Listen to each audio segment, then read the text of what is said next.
Magandang araw sa inyong lahat. Ngayon ay may ihahandog akong isang napakagandang kwento para sa mga bata at maging sa mga matatanda na mahilig makinig sa mga makabuluhang aral.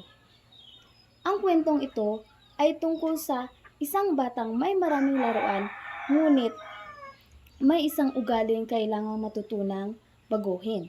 Halina't samahan niyo ako sa kwento ni Tubi, ang batang ayaw magbahagi.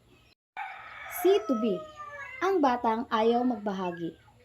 Sa isang payapang bayo na napapalibutan ng mga punong mangga at sari-saring bulaklak, nakatira si Tubi, isang batang masayahin, ngunit sadyang ayaw magbahagi ng kanyang mga laruan.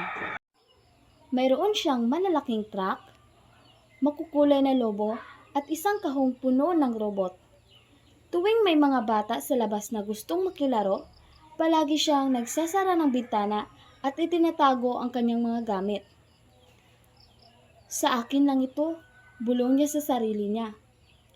Ako lang ang bumili nito, kaya ako lang ang pwedeng maglaro.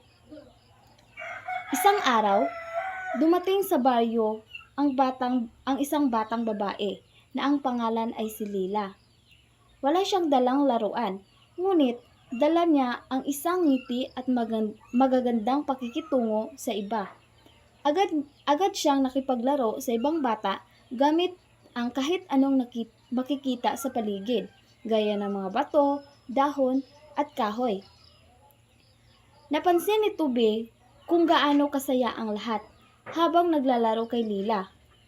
Tumawa sila, naghabulan, at nagtulungan sa paggawa ng palaruan gamit ang mga kahoy at sanga. Unti-unting nararamdaman ni Tubi ang kalungkutan.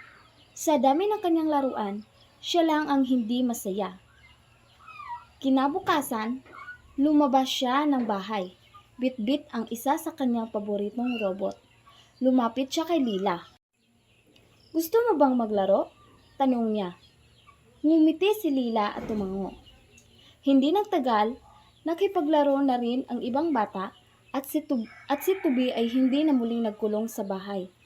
Mas masarap pala sa pakiramdam ang pagbabahagi kaysa maglaro mag-isa.